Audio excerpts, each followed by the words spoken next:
Green Arrow number 24, Benjamin Percy writing, Jean E. Faraya on art.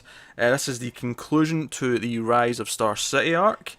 And first of all, the art's fantastic. I mean, duh. That should go without saying. Just like Faraya's been killing it. I mean, my only complaint is there was no rain in this issue, so it's not as good as the art as the past few issues, just because there was no rain. But other than that, fantastic. Yeah, it is. My only critique of the art is just that, as someone who reads on a tablet, could we have less double page spreads, please? That would be lovely. Yeah. But other than that, but then they look so good. They've got such good letters, like that first double page spread where it's all the star. Yeah, no. His layouts are fantastic. Like the way he's able to do that, and then looking at the city of Seattle and noticing all the different stars, like that plays a huge role in this one. Like you look through the art and you keep seeing stars everywhere. So I think that's a real nice touch. I think this issue is actually really. I always skim through them again just before we record, just to refresh my memory, get things straight in my head. And one of the things that was clear when I skimmed through this again is it's actually a very straightforward, simple issue. There's two things going on essentially. Well, technically three if you include the mayor, which obviously ends up with the mayor saying, "Oh, now that this city's crumbled, it shall rise as Star City." So I wonder if we're actually going down the route of Seattle is going to be named Star City. That's not how that works. Seattle got retconned. Yeah. Like, a city goes through a tragedy, you don't rename it a new city. Like, I don't get it. I mean, I'll buy anything Percy does, because the dude loves werewolves. I think the point is to say it's not Seattle anymore. Like, after everything has been said, this isn't Seattle. Is there a precedent for a city changing its name? Can we get an example? I mean, not like this, but just in any way, is there an example of a city saying, look, the government says, I think we're going to want to change the name, and they promote it and they convince people, and they do it. Is there an example in real life? Do we have a precedent for this? Las Vegas used to be Los Vegas because we didn't want to be confused with Las Vegas, New Mexico, but then we just threw that out, 5 years in. So that was simple, changing a letter. Yeah, but no, deal, no, New York was New Amsterdam at one point, but that was all colonial. Like, it's not like this. It's been Seattle for 300 years, and now it's Star City. That's it. That's it. As much as it is kind of far-fetched, I don't think it's so far-fetched that I wouldn't accept that somehow, somewhere, a city might change its name. I'm not saying necessarily these events would. I think what will really bother me is they need a good reason to tell me why they picked Star City. Like, why are you going to settle on that? Like, that's fair. It's not a normal name. I feel like in real life they'd have a vote for it. You'd have this city vote. Well, no, because that's when you end up with Boaty McBoatface City. No, you wouldn't give them the choices. you would come up with the option of what it would change to, and then they would vote for yes or no. Like, do we change it? Right. I just feel like this is a nice change. Instead of just having him relocate to Star City and it's just down the coast from Seattle, and this is where he actually grew up, and he moved to Seattle. This at least is something different enough. Like, we're going to play around with them putting him in Seattle from day one, which was always just weird, from the New 52. Yeah. And I always didn't like that either, because I feel like, Batman's got Gotham, Superman's got Metropolis, so on, Flash has Central, Wally Flash has Keys, like, they all have their cities, and I like that about DC, and he has Star City. Had Coast City. City, of course. Exactly. And then all of a sudden, it's like, he's just in Seattle. Yeah. Okay. Yeah. But it also works hand in hand with what the bad guys are trying to do, because they're completely, they're establishing a new order. And, I do want to say this issue kind of started me on a negative. Mm-hmm.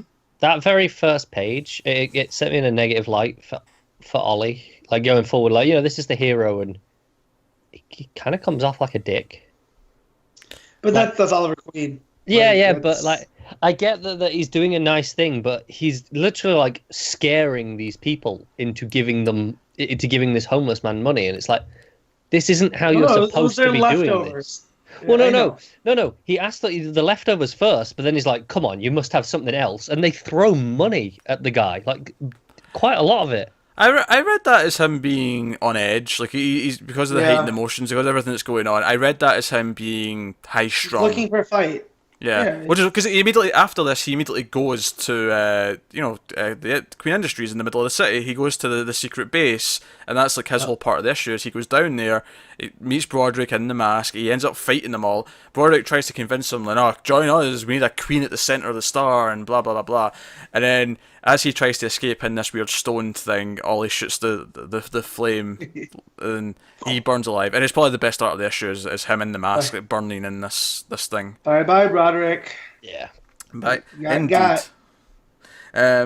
Yeah, which and ultimately it convinces him against everything that Black Canary's been trying to argue with him recently that no, you have to save the city as Green Arrow, like Oliver Queen's done, and he basically says no, all of this was built in the name of Queen. I am going to fix that name. I have to do this as Oliver Queen, which is why the end is ultimately him. Put I don't know why he didn't really have to put his outfit in the garbage, but whatever. He puts his outfit in the garbage. Symbolic. Yeah, and he walks into in front of everyone and is like, "I'm Oliver Queen. I'm taking back my city." Or my company, rather. That was the You're show. going to jail first. That was the show infecting my head there. I was almost going to you have failed this city. But, no. So I wonder where it's going from here now, because is he going? Are we going to get the trial of Oliver Queen? Maybe. Like, are we? Also, I just noticed this looking at the art again. Oliver Queen wears Vans, high tops. Like, What a dick. yeah, kind of like just wear the low tops, man.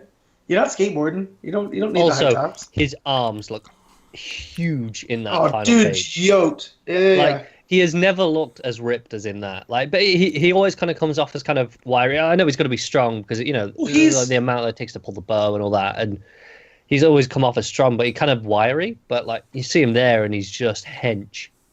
Yeah, he looks like a power lifter. Like he looks Yeah. like he should be in the Olympics. Cleaning that bar. But yeah, I liked the Team Arrow stuff in this one too. that's what I I want was more. just about Yeah. to say. Actually, is the other stuff was the two red arrows, as it were. Them bickering as they're fighting the bad guys, and then because they're fighting Brick and Cheshire, and then at the end's like, oh yeah, another win for Red Arrow.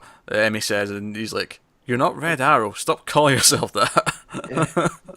And I like too that Emmy is really coming into her own, and she's just talking trash to Brick the entire time, while Roy is dealing with Cheshire. He's kind of hitting on her too, kind of like trying to pull her off her game, Yeah, it's funny. which I like. It's kind of like not as genuine, but more of a kind of like a Batman Catwoman kind of thing. Yeah. in the early days. Except she will literally kill him. Like, Selena's yeah. never really gonna harm Bruce beyond what she needs to. Yeah, I'm pretty sure Cheshire, if she gets a piece of Roy. I do love how Brick gets taken down though. He's Yep. walking along, and then it turns out Black Canary's just in the tree right next to his head, and just Yep. full on banshee streams into the side Sure, of his sure, head. that's great, but that's nothing compared to her pun. Yeah. Go on, tell us a pun. Yeah, when he goes down and she shouts over to Arsenal, it's like, hey, yeah, he went down like a ton of bricks. I love it. It has the most painfully bad puns. Even Arsenal calls it out. Yeah. When he's Yeah. calling out your puns. Yep. Yeah, maybe not the best sign. But they feel like a team. And do. like it feels right. And I like that they've done that's not just the Green Arrow book, it's almost the Green Arrow and Pals. It's book. Team Arrow. It's the Team Arrow book, and Yeah. well, I think if we do get the trial of Oliver, if Oliver's like in prison / court for the next like arc, I can see like the team having to be the heroes outside and do stuff maybe. Yep. If there's a threat outside, like Yep. I can see these three doing that. Yeah. So that's we got one scene with Fife as well. He's working So I was gonna bring up. in Queen Industries. Just there's one page. They basically just show that he's been taken care of, as is his grandmother, financially. So Roderick's gone now, and we can assume that Queen Industries is going to be a leader. Need a leader. You think when Ollie gets out of jail, Fife is completely cleaned up Queen Industries? Because who else is there? Like, why else put him there? Like, he's working on all this good technology that's gonna. Not only is he creating batteries, but they desalinate water, so you can get potable water from it. Like, and Broderick's playing up the, oh yeah, whatever you want, but first we need to work on defense contracts, because that's where the real money is. You know, and it's like, why else are we gonna put him there? I don't know. I guess we'll see. I don't know if he's in the position to clean up the company, and I can't imagine the chain of command that ends up with him being the next in line to head things up. But I don't know. Maybe he'll do something like that. Maybe it's just like our way back into the company because we've got someone in there now. He will help Arrow and the rest of them again, kind of thing. But no. No, it was a job into the arc, and it ends obviously in this big cliffhanger of Oliver being arrested because he's still wanted for murder, and I guess that'll lead us spinning in nicely into whatever the next arc is. So It's called Broken Arrow.